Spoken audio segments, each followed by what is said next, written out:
Nós precisamos estar em Cristo Jesus para sermos verdadeiramente livres de todas as prisões. Esse é o estudo de número 1001 aqui do nosso canal Jaboque Vamos Orar. Você é muito, mas é muito bem-vindo a mais este estudo. Que o nosso bondoso Mestre Jesus te abençoe grandemente. Veremos sobre este assunto logo após a nossa vinheta.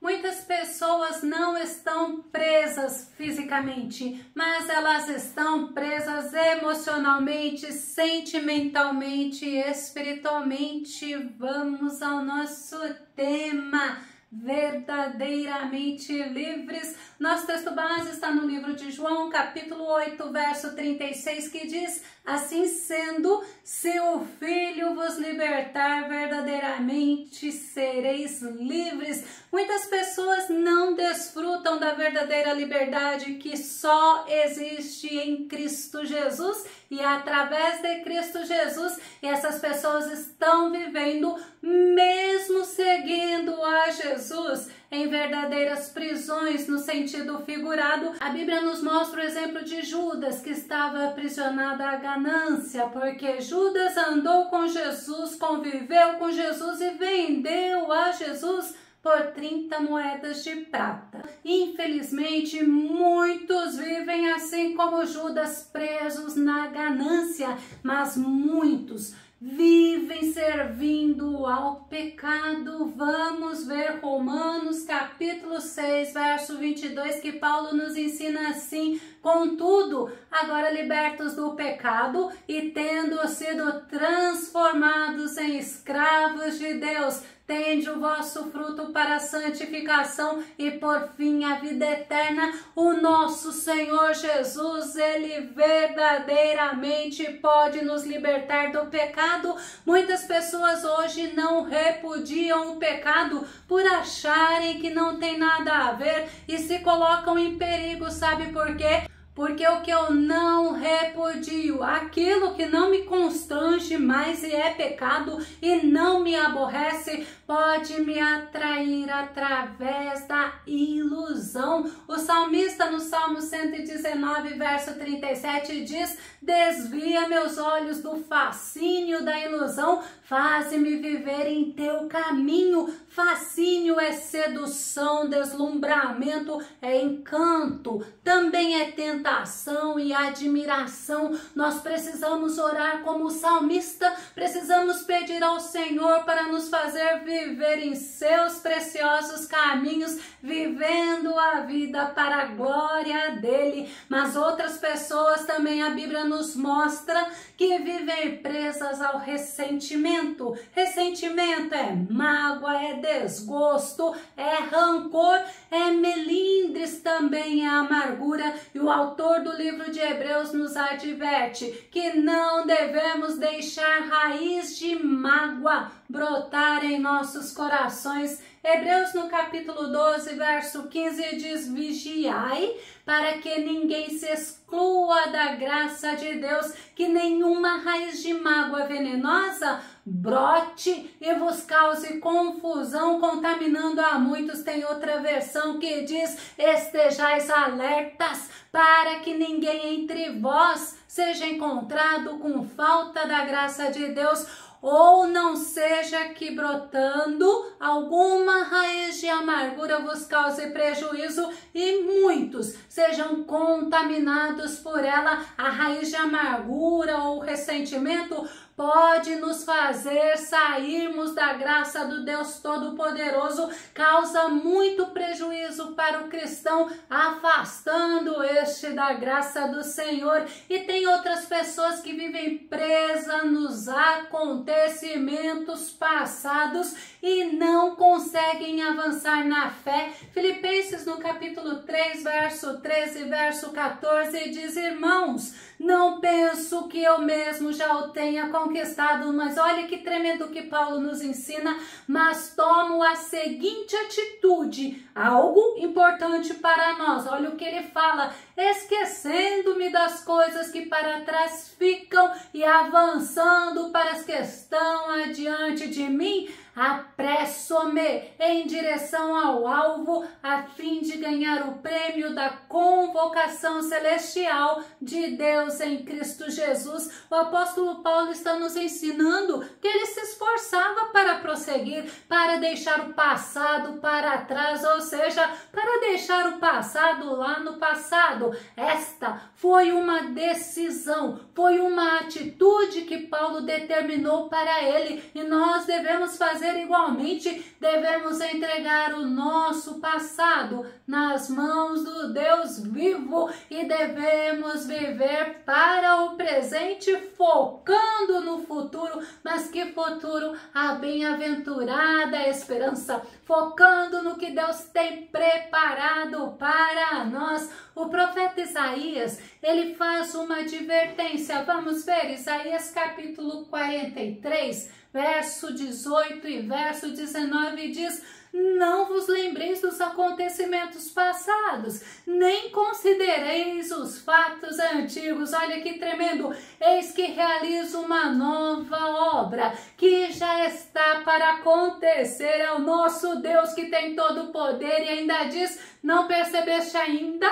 Porém, um caminho no deserto e rios no ermo. O nosso Deus tem coisas novas para as nossas vidas. Nós não devemos, nós não podemos ficar presos aos erros do passado. Nós devemos confiar no poder do Deus Todo-Poderoso que transforma situações. E novamente eu te digo, devemos viver na expectativa da bem-aventurada esperança. Muitas pessoas, a Bíblia também nos ensina, que estão presas a um sentimento muito ruim, que é a inveja. Essas pessoas, elas são impedidas de amadurecerem espiritualmente. Provérbios no capítulo 14, verso 30 diz: a paz de espírito é saúde para o corpo, mas a inveja corrói como câncer. A inveja, ela rouba a paz. Sabe por quê? Pelo fato da pessoa não se sentir satisfeita com o que ela tem e sempre estar se comparando com o outro. E ainda mais, ela geralmente é motivada por ambição egoísta. O apóstolo Paulo, ele nos ensina que a inveja é um sentimento carnal. Quem alimenta esse sentimento maléfico anda segundo a carne e não anda segundo o Espírito. 1 Coríntios capítulo 3, verso 3 diz: porque ainda sois carnais, visto que campeia entre vós todo tipo de inveja e discórdias. Por acaso não estáis sendo carnais, vivendo de acordo com os padrões exclusivamente mundanos? Olha a pergunta de Paulo. Campear é ostentar, é ação de busca, é sobressair. E Paulo estava ensinando os irmãos de Corinto que a inveja sobressaía no meio deles. Tiago também nos ensina que nós não devemos ter esse sentimento em nosso coração.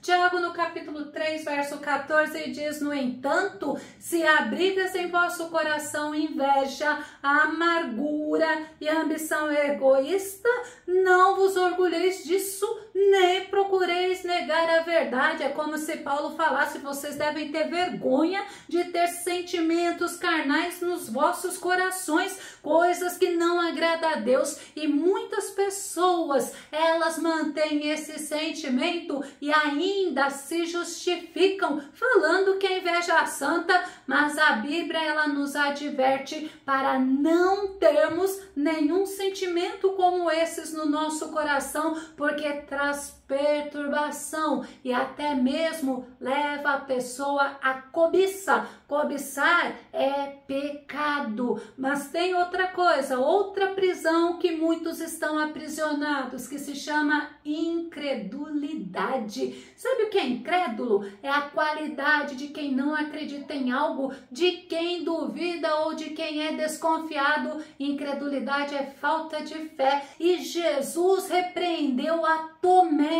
Vamos verificar em João capítulo 20, verso 27, que diz: Então dirigiu-se a Tomé dizendo: coloca o teu dedo aqui, vê as minhas mãos, estende tua mão e coloca-a no meu lado. Agora não sejas um incrédulo, mas crente. Tomé, ele não creu na ressurreição de Jesus, mesmo os discípulos testemunhando, e Tomé colocou uma condição para ele crer. João no capítulo 20, verso 25 diz: os outros discípulos, no entanto, anunciaram-lhe: nós vimos o Senhor. Mas ele respondeu-lhes: se eu não vir as marcas dos pregos nas suas mãos, não colocar o meu dedo onde estavam os pregos e não puser a minha mão no seu lado, não acreditarei. Os discípulos, eles eram homens de credibilidade, eles eram homens idôneos, mas Tomé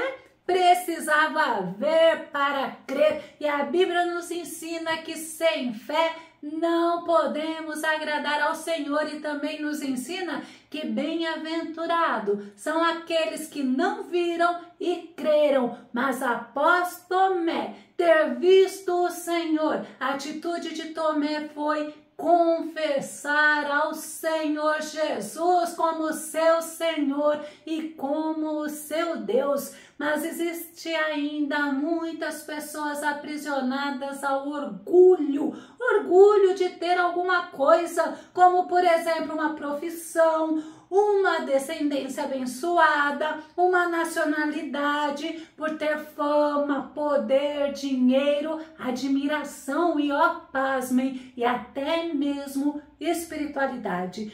Essas pessoas, elas desdenham dos outros, elas desprezam os outros por não terem o que elas têm. Lembra que a Bíblia fala de Agar, que quando engravidou começou a desprezar a sua senhora, a Sarai, porque Sarai era estéril. Mas também a Bíblia nos mostra o exemplo dos judeus. Os judeus se orgulhavam por serem descendência de Abraão. João, no capítulo 8, verso 33 diz: responderam-lhe: somos descendência de Abraão e nunca servimos a ninguém. Como dizes tu, sereis livres? Eles se orgulhavam, mas eles não realizavam as obras de Abraão, eles não criam em Jesus como o Messias, eles não andavam por fé e nem obedeciam a Deus. Verdadeiramente, eles não conheciam a Deus, porque Deus não faz acepção de pessoas.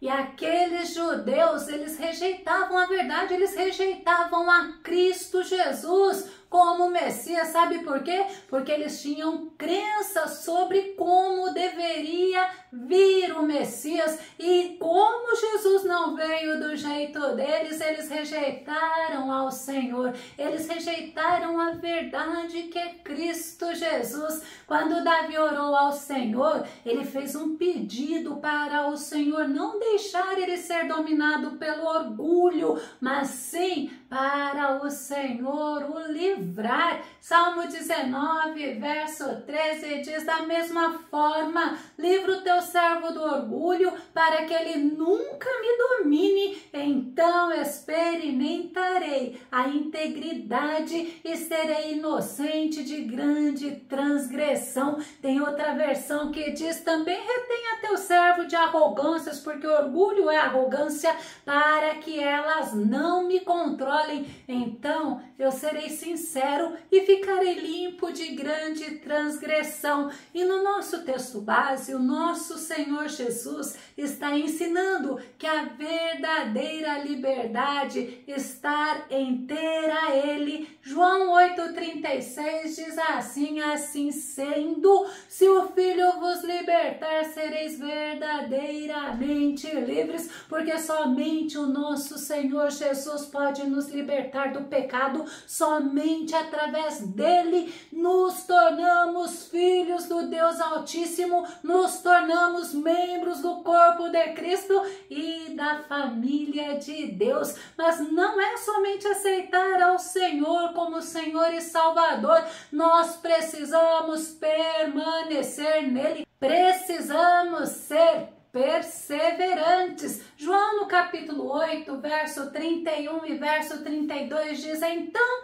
disse Jesus aos judeus que haviam crido nele: se permanecerdes na minha palavra, verdadeiramente sereis meus discípulos. O nosso Jesus, ele veio com a missão de dar a vida dele por nós, de nos resgatar do pecado, e ele nos deu a missão de pregarmos a palavra, de anunciarmos o reino de Deus e sermos usados por ele. Os judeus não entenderam a missão do nosso mestre e o rejeitaram. Eles esperavam serem libertos, sabe do que? Do domínio de Roma. Mas Jesus, ele nos ensina que verdadeiramente nós precisamos ser livres do pecado, de tudo que desagrada a Deus, para podermos ir morar na pátria celestial. Eu vou concluir. Nós não podemos estar aprisionados a nada aqui na terra, por isso nós precisamos estar em Cristo permanentemente, porque nós somos libertos das prisões através do poder da palavra de Deus, através do sangue de Jesus derramado na cruz do Calvário e vivendo cheios do Espírito Santo. Glória a Deus! Não existem prisões que nos amarram, porque estamos em Cristo Jesus. Se você gostou desse vídeo, se ele foi edificante na tua vida, faça os seus comentários aqui no nosso canal, continue compartilhando os nossos vídeos nas redes sociais e dá o seu like. Caso você ainda não esteja inscrito aqui no nosso canal Jaboque Vamos Orar, eu te convido para que você se inscreva e que o nosso bondoso e maravilhoso Mestre Jesus te abençoe grandemente. Até o nosso próximo estudo aqui no nosso canal Jaboque Vamos Orar. Fica com Deus e Deus te abençoe.